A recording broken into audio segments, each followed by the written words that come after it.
Allen Lund Company wishes all the owner-operators out there a Happy New Year.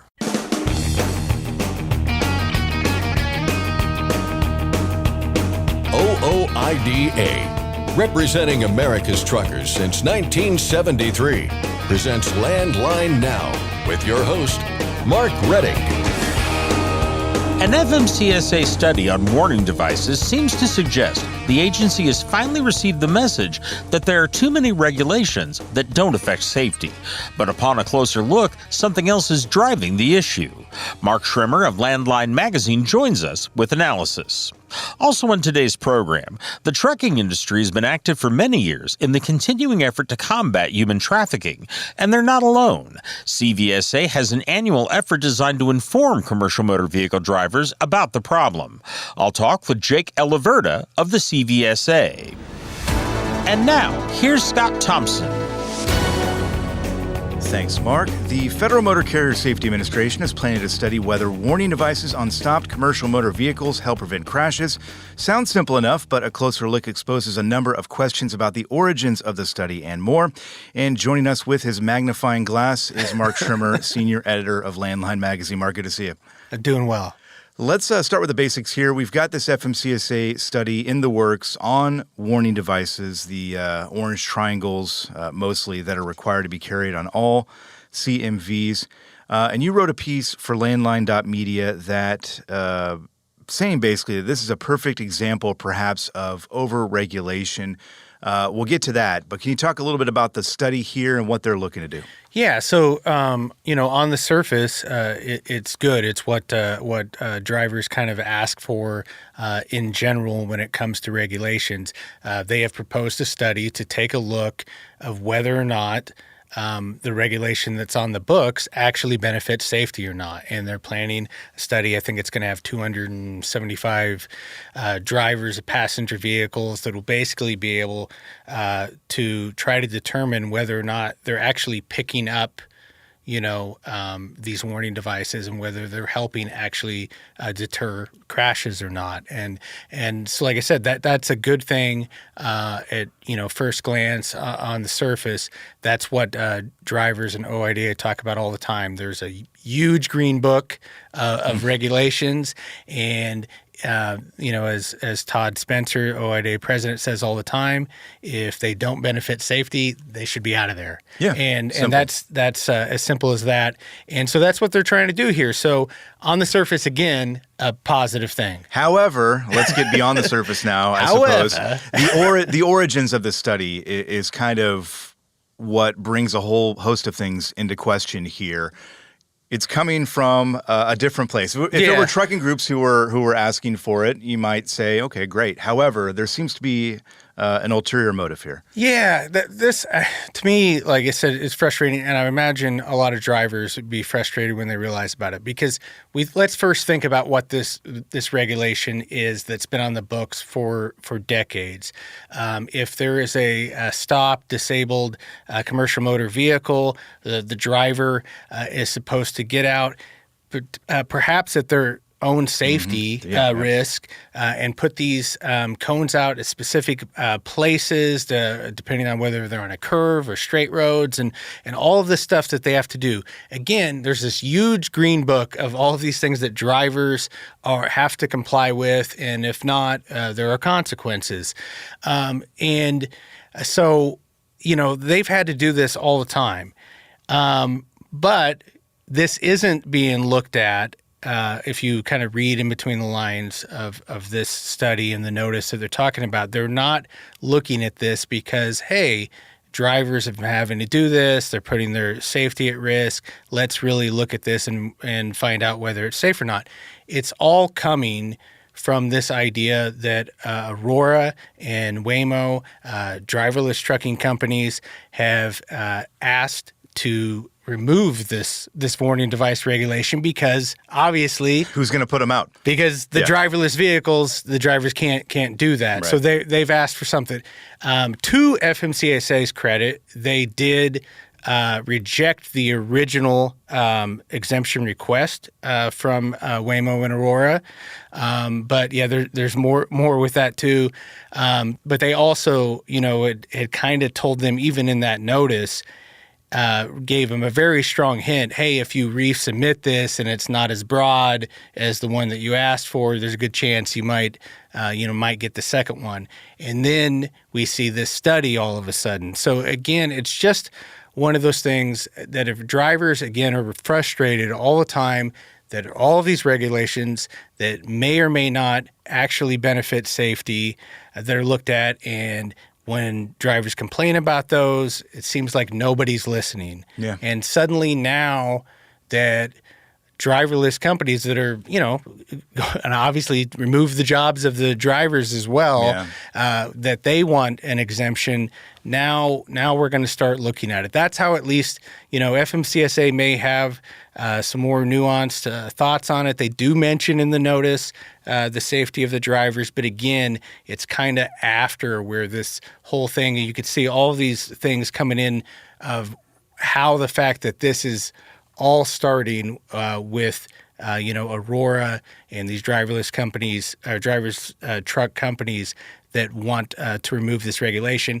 And Friday, it was just announced that Aurora is suing over that denial.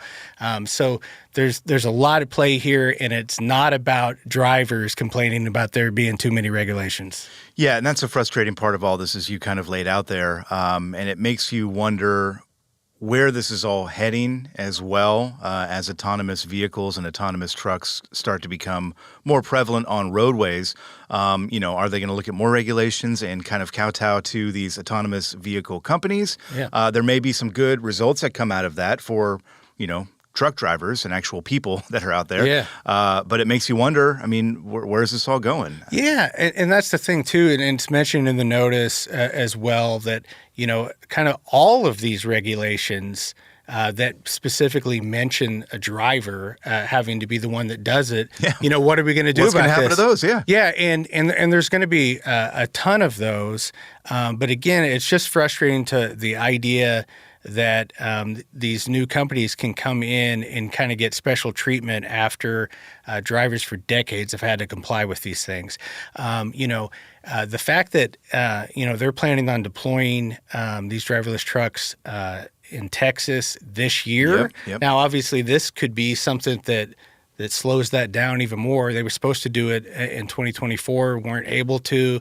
There's a lot of money at stake here for companies like Aurora because, they got a lot of money invested, and if they're not able to deploy those trucks out in Texas in 2025, there's probably going to be some upset millionaire and billionaires out there. Yeah, well, and to that point too, that money is going to be used to lobby people Sure. in Washington, D.C. to get what they want. And we're seeing some of that obviously right now as well. But we'll see more of it.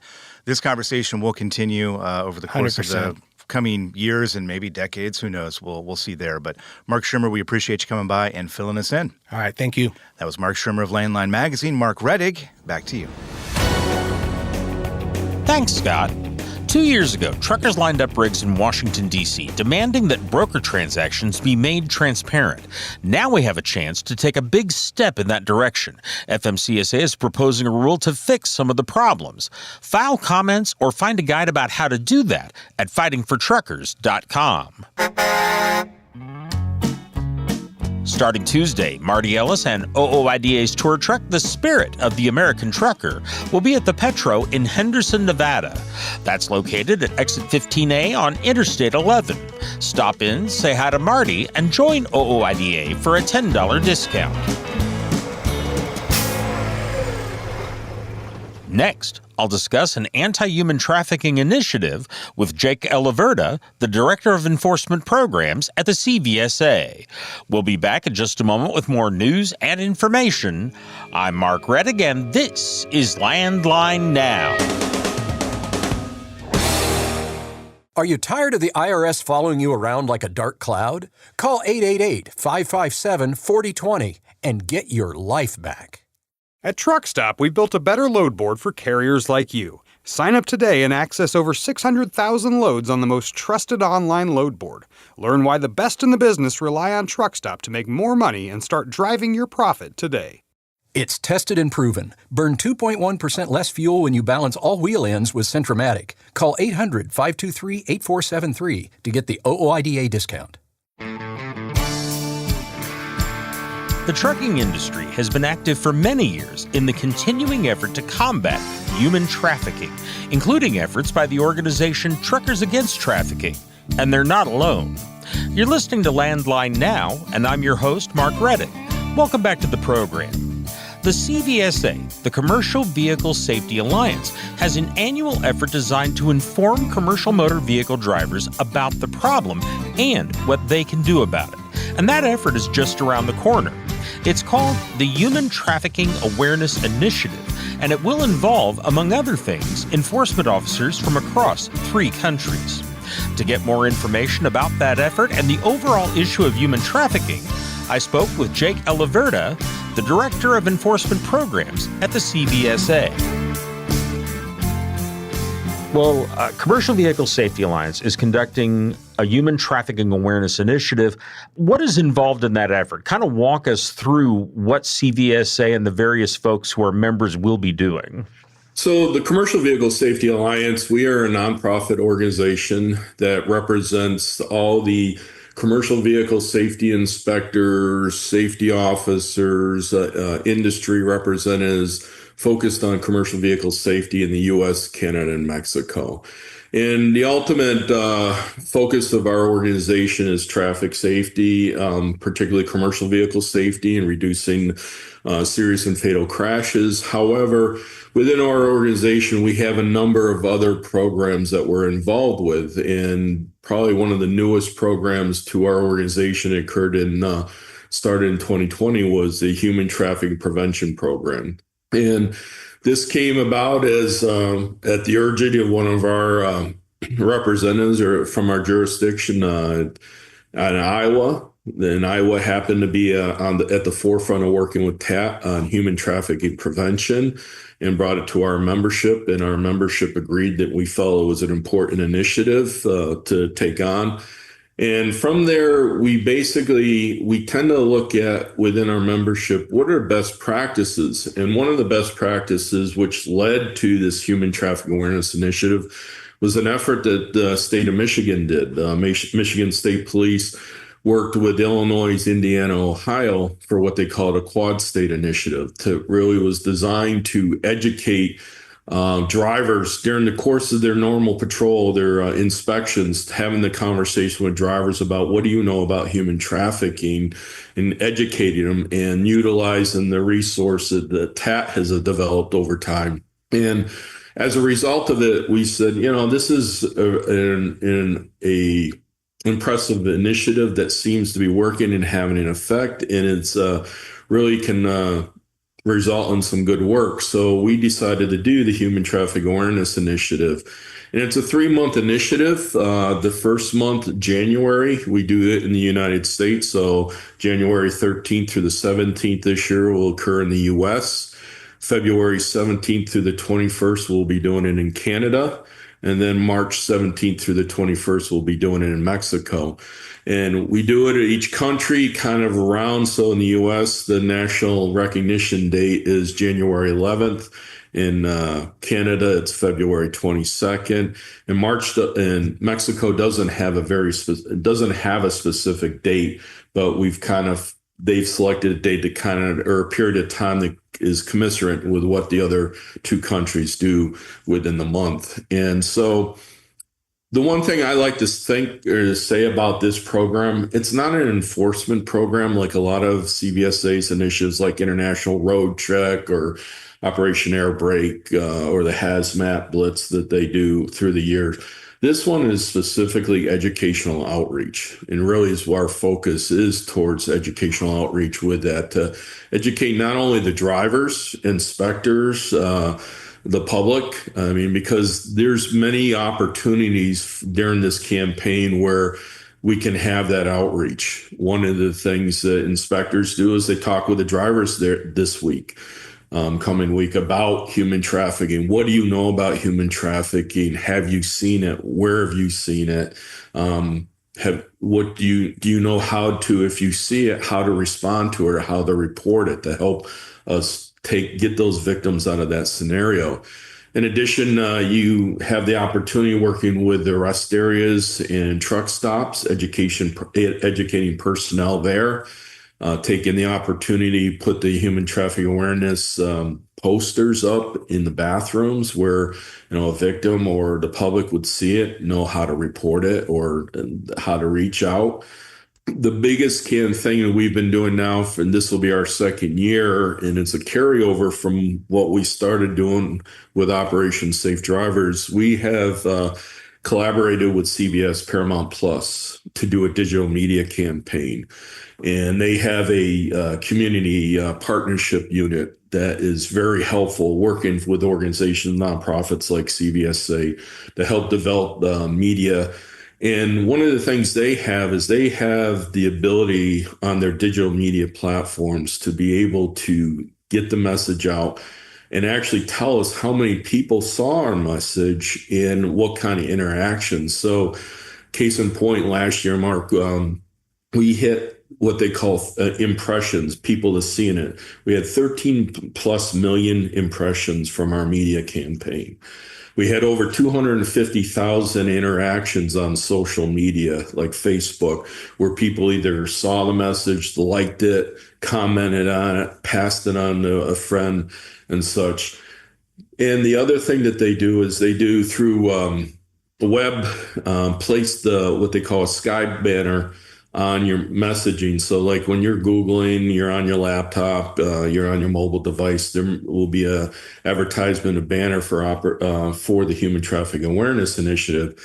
If the person clicked on the video, they can track if that person completed watching the whole video. And the thing that shocked them we've been very pleased about is the completion rate on that when a person's clicked on the video and watched it is 98%. So the public there's interest from the public in seeing these messages and to better understand it. The message in itself is becoming more prominent. Like I had mentioned earlier before the podcast, I was at the Transportation Research Board's annual conference, and there was a number of presentations. USDOT presented on their advisory committee's results. They just released their 2024 report. But TRB itself is recognizing the importance of human trafficking in multimodal circumstances and wanting to educate the academia, the transit folks, the engineers, the DOTs about what can you do to address human trafficking. And for like a DOT, it could be just educating starting with their maintenance folks. Those maintenance folks, those snowplow drivers, those people that maintain the rest areas are out there. They can see it. They know what their public traffic looks like, and they can tell when something's different. It's the same with what we're doing at CVSA with working with truck drivers, is really taking that opportunity to educate those drivers. And it's not just our over-road folks. TAT has designed curriculums that we are able to help push out, make available. That could be your long-haul drivers. It could be your less load drivers. It can be your delivery folks in the communities, your transit drivers, your intercity bus routes, your city-to-city bus routes. There a lot of education available on the trucking side for transportation for the drivers and educating those professional drivers about what's out there. There's a lot of different kinds of human trafficking out there. It's not just a unitary type of thing. And I don't want to go real deep into those particular weeds, but are there particular types of human trafficking that are the focus of this effort, or is it just targeting any of that activity? It's really the focus on all of it. Typically what you've heard, there's two types. There's the sex-based trafficking, human trafficking, and as well you have labor trafficking. This past week, I also heard it described at TRB as you also have the child trafficking. I think we're on the lookout for all of that. I think the sex and child trafficking is more prevalent, that we understand that and probably can detect that easier. But we also know the labor trafficking's out there. We're starting to really do some research. A number of states have advised our membership about there's indications that we're seeing labor trafficking also with drivers. One of the comments I had heard was, about Lend-Lease. That question had come up, there abuse there. We've heard about it with some of the smaller trucking companies, the drivers being, labor trafficking from the standpoint of not being paid for everything they do, or, certain restrictions are posed on them. We're hearing possibly out of the hotshot industry. But I think it's really, we want to educate everybody on everything. I mean, obviously, whether it's the sex or the labor trafficking, but prominently, definitely sex trafficking is the more prominent we see, where we see the victims. And it can be, but, with trafficking, human trafficking in general, there's no one person that you can say this is the type of person that's being trafficked. It can be from all walks of life.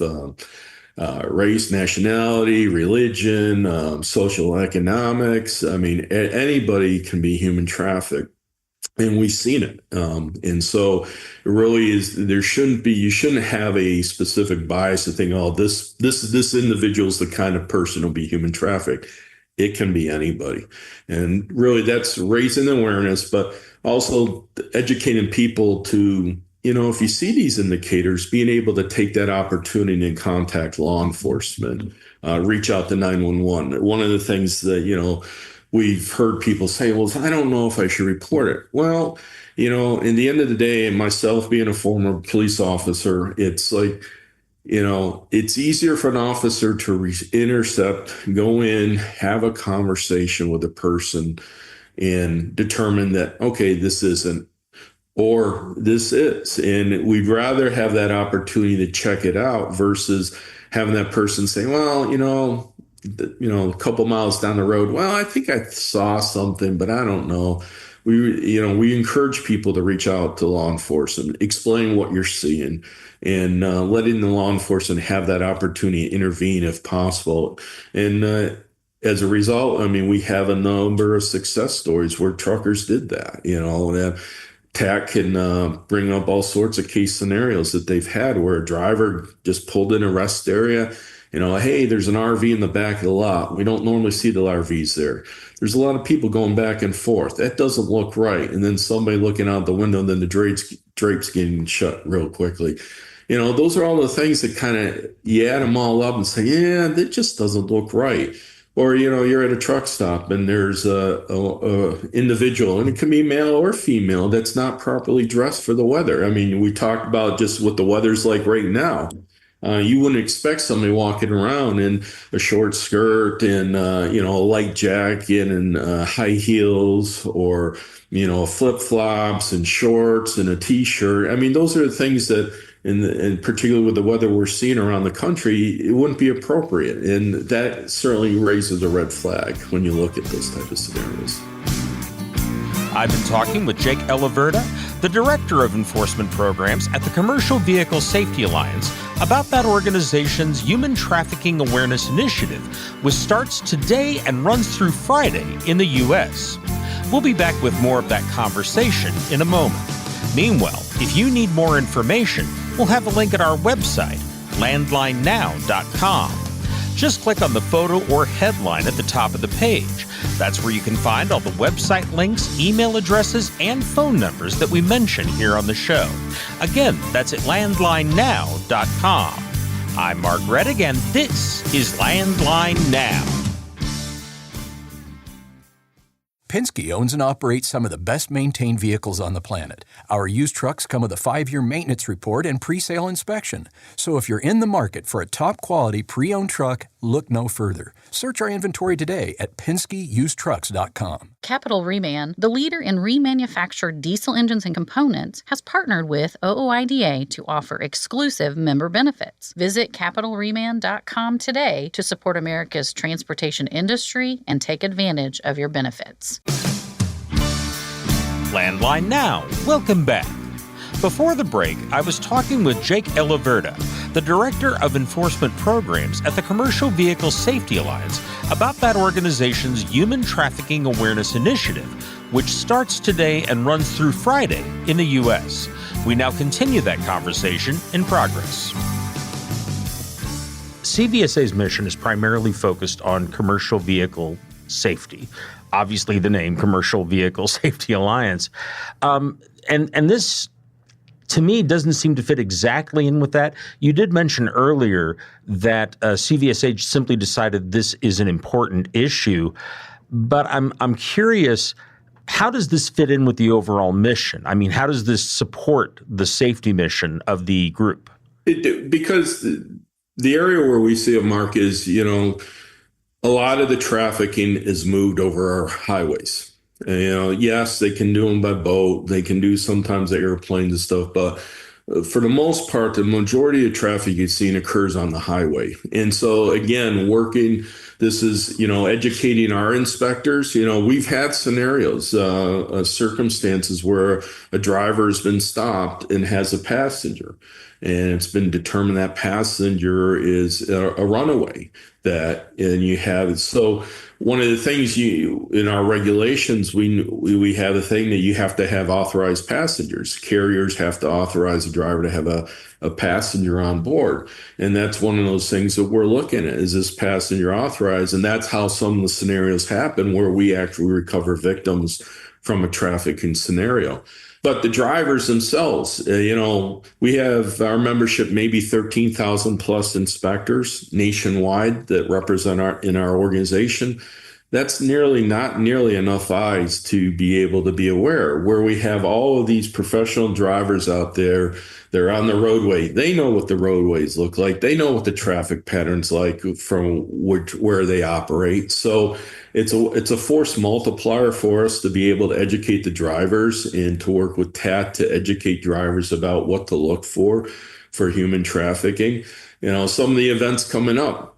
We know during special events like the Super Bowl and, say like Mardi Gras in New Orleans or other high profile events, that traffickers will move their victims to those locations. That's where they're going to make their money. So it's that opportunity when those drivers are out there and those inspectors are out there to be keeping an eye out for human trafficking. Louisiana is one of those state police is one of those organizations that is promoting that effort of looking out for human trafficking. And if you see something, say something. CVSA, I noted, is partnering with Truckers Against Trafficking on this effort. What is that group's contribution to what you're doing? So for us, it's a great collaboration. Working with TAT, particularly I work with Kyle and our deputy director there, is they have a lot of resources. So one of the things we've been able to do and help with them is leverage our specific skill sets. So in our case, we're doing the leveraging on the media campaign, but they've also been able to help support us with having a victim survivor as part of the media campaign and a truck driver. We had an inspector from Michigan State Police as well as part of the media package for our PSAs. TAT has a number of resources, the driver's wallet cards, posters, things that companies can put up in their drivers' break rooms, hand out in their safety meetings. For us, it's also TAT has developed information, kind of a toolkit of what to look for in human trafficking, those certain things that you may see that can be used by people at truck stops to keep an eye out for what inspectors can do, and also how to talk to victims of human trafficking. There's certainly the reactions, what you and I as a normal person would think about if you came across a victim may react differently. So we're able to leverage their resources on our website, on the Human Trafficking Prevention Program website. We have a link to resources. So if your listeners were interested in getting driver's wallet cards or other types of materials, they can click on to access that information. Once they hit submit, that order is submitted to TAT for fulfillment. So we help them in getting those orders sent into them. We also post and host videos. There's a number of videos on our site, both for law enforcement as well as commercial truck drivers. We even have one in Spanish that was done, TAT had done for Mexico. And so we have those type of resources. We have social media graphics that we've created that people, companies, carriers can use as part of the promotional process to educate folks. And so we also do what we call a best practices document. It's almost like a living document. We keep adding to it. What are things that, law enforcement is doing? What are things carriers are doing? And it just gives people ideas of things that they can do to help educate the public. You mentioned a lot of things, but I go back to something you said. You talked about with your outreach, how in one particular part of it, you had millions of impressions. So millions of people that are actually watching and getting the message of this material. But I'm curious, obviously that's not the ultimate goal. What to you is a sign that this effort has been successful, and how do you reach that goal? So for us, the measurement is the outreach. How many people? Because the one thing, you and I, in my 32 years prior, you worked with TV or you did a PSA and you sent the PSA out. You really had no idea if that public service announcement really reached the public.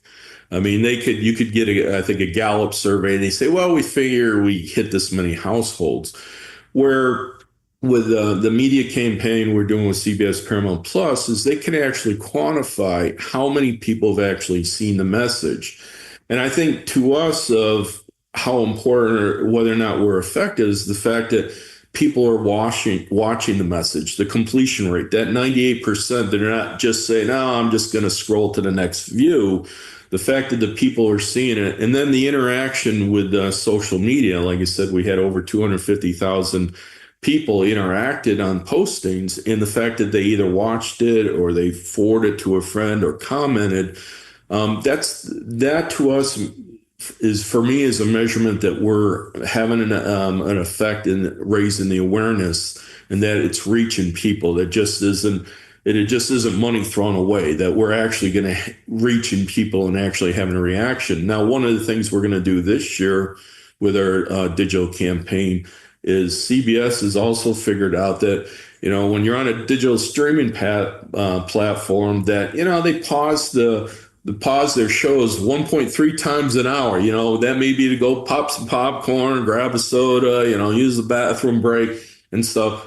And when you pause it, you had this blank screen.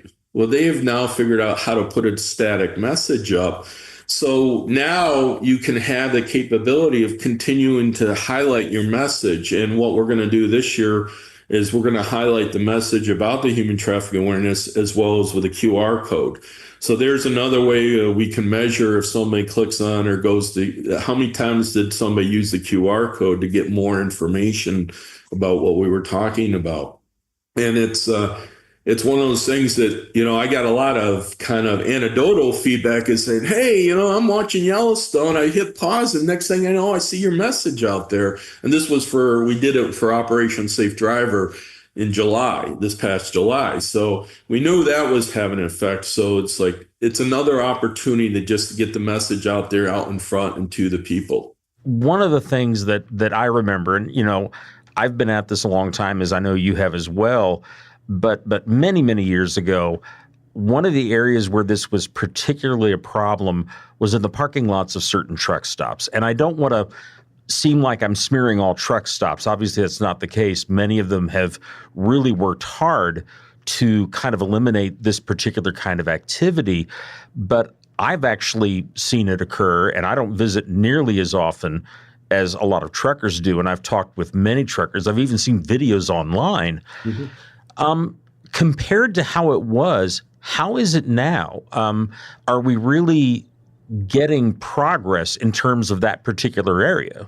I don't have anything like a study report to provide, Mark, but I can say from anecdotally, from what I'm hearing and talking with TAT and other groups is, it's gotten much better. I think the education of the drivers, and particularly the truck stops in general. I mean, they have their own professional association and such, and I think they're cognizant of that. And they've actually, a lot of times, they are actually supporters of TAT in this effort. So I think it's definitely improved from what you and I used to remember and experience. But that being said, it hasn't gone complete. We aren't completely done with it, and we recognize it. And that's where, again, it comes back to still educating the drivers.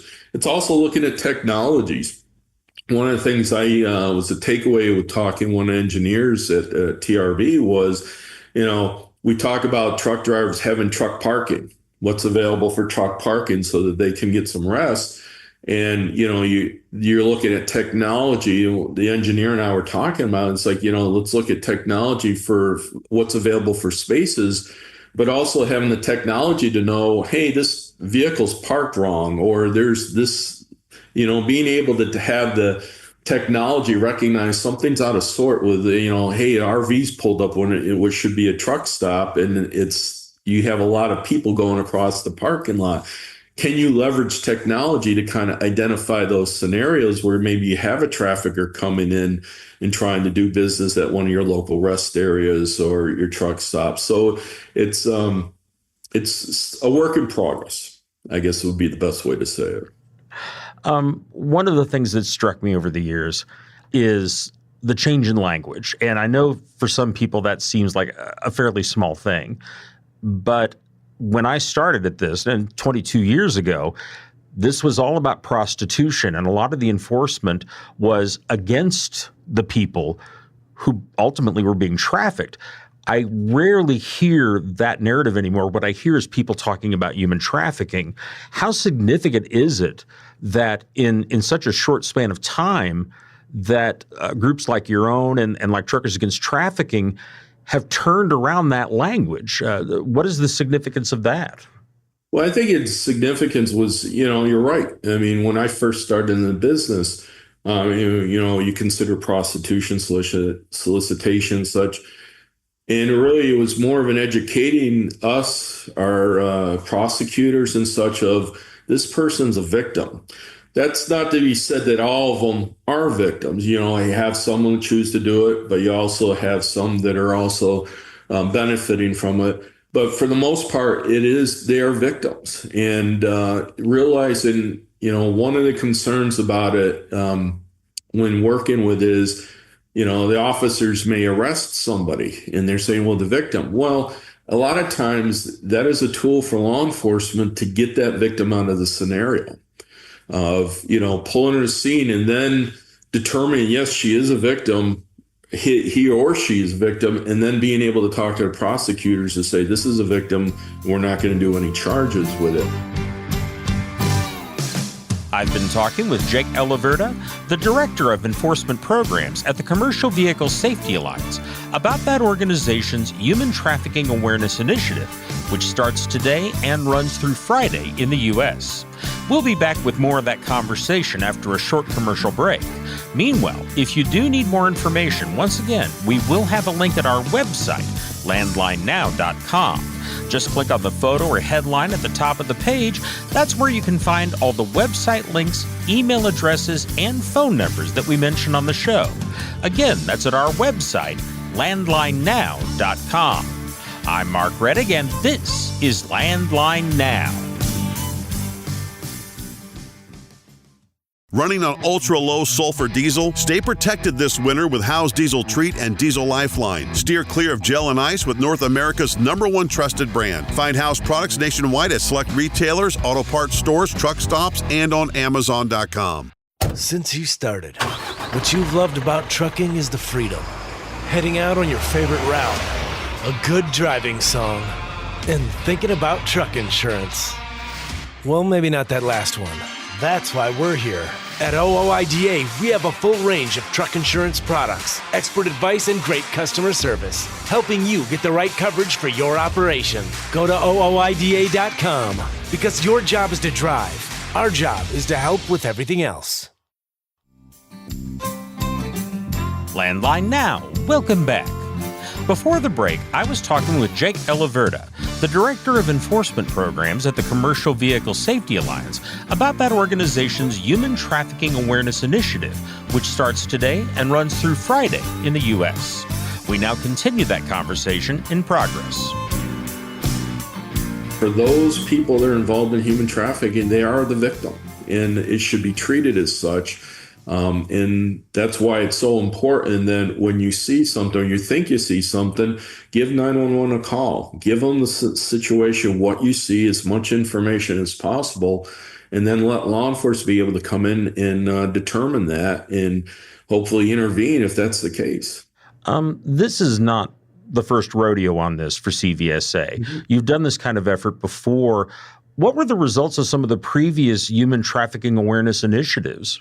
It's been, like you said, the one thing we've really enjoyed is the fact of being able to collaborate with CBS Paramount Plus. They know what we've gotten out, but our folks, working with the jurisdictions, we've been slowly building up. I think we started the first year we did this initiative. We had 35 states participate, or jurisdictions participated between the U.S., Canada, and Mexico. We were up to 45 the next year. We were up to 50 this past year. And we're looking for all 50 states this year, and as many of the provinces and territories of Canada plus Mexico being on board as well for this event in 2025. The big thing for us is, as we do it, is educating those inspectors. And that's a big thing too, is just, it's a slow process, because what you'll find, Mark, is even within the country, the number of just general law enforcement officers are aware of human trafficking or had any specific training is very small. I think the last number I saw was approximately 8% of all law enforcement has actually taken any specific human trafficking training.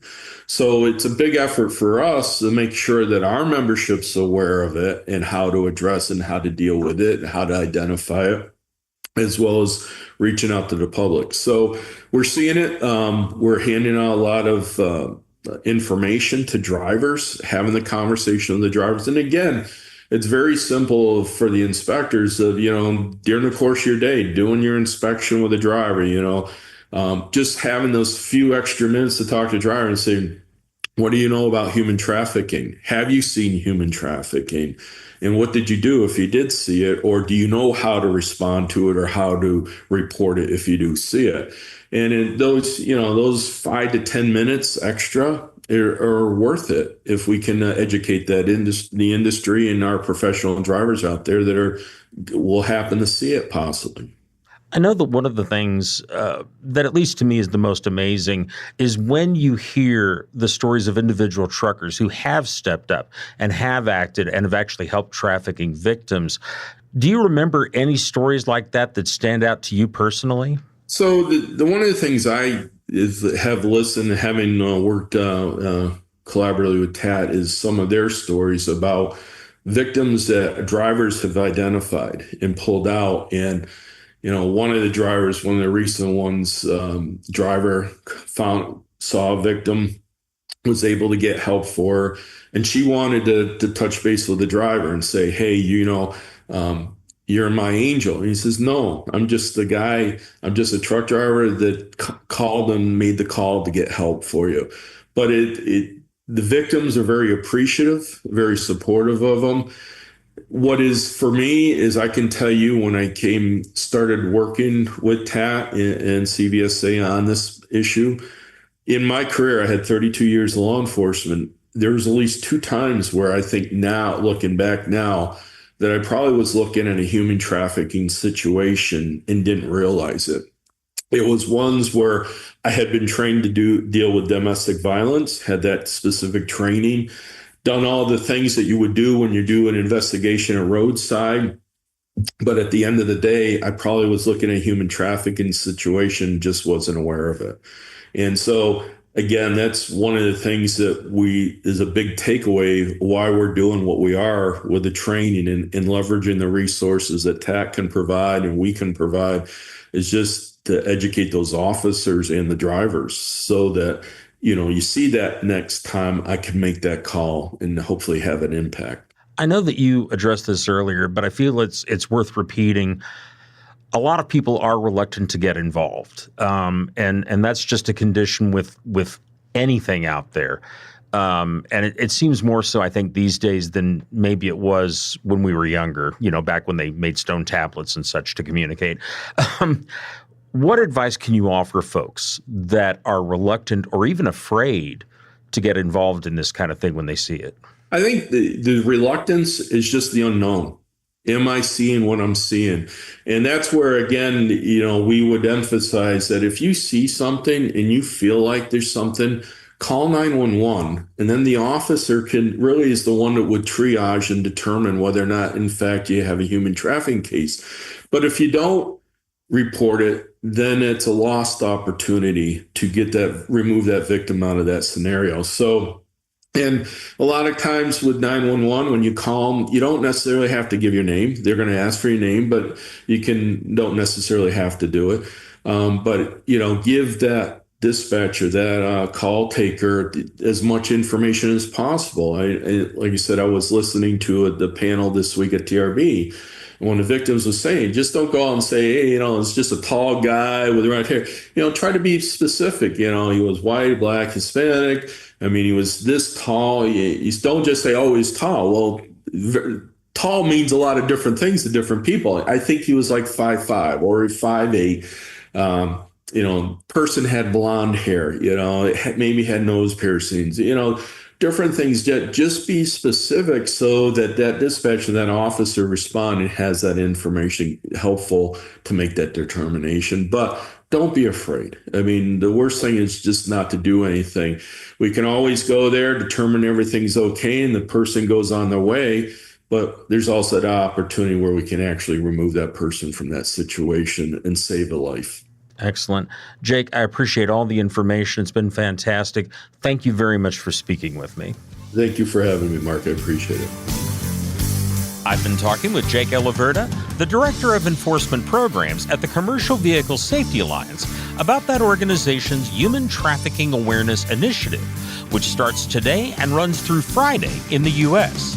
That initiative will take place in Canada on February 17th and run through the 21st. And in Mexico, it will run from March 17th through March 21st. Again, if you need more information, we will have a link at our website, landlinenow.com. Just click on the photo or headline at the top of the page, and that's where you can find all the website links, email addresses, and phone numbers that we mention on the show.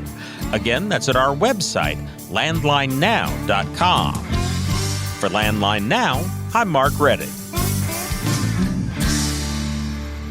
If you want to make your voice heard on any of the issues that we discuss here on the show, you should call your representative and both of your U.S. senators.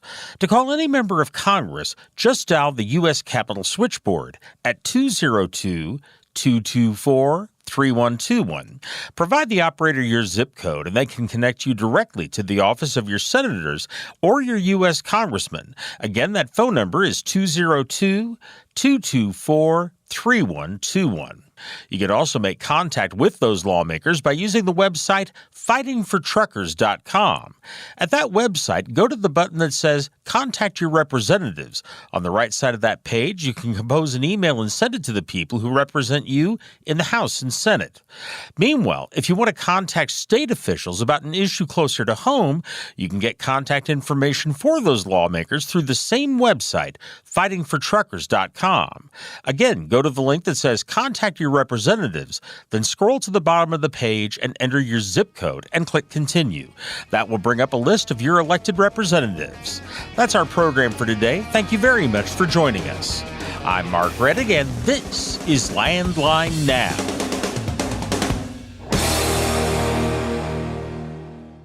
Thanks for listening. Be sure to like and subscribe. If you want more content, go to landline.media to get updated news, information, and archived editions of our show. Once again, that's landline.media.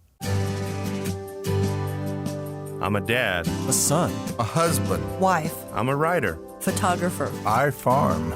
I'm a veteran. I love old cars, fishing, My kids. Chrome. And I am a professional truck driver. And together, we are OOIDA. OOIDA was founded by truckers to stand up and speak on behalf of truckers. We've done that by combining the individual voices of our members into a single, powerful voice. Protecting your interests, defending your rights. Join us. Make your voice heard. Join OOIDA, the Owner-Operator Independent Drivers Association. Call 1-800-444-5791 or visit OOIDA.com.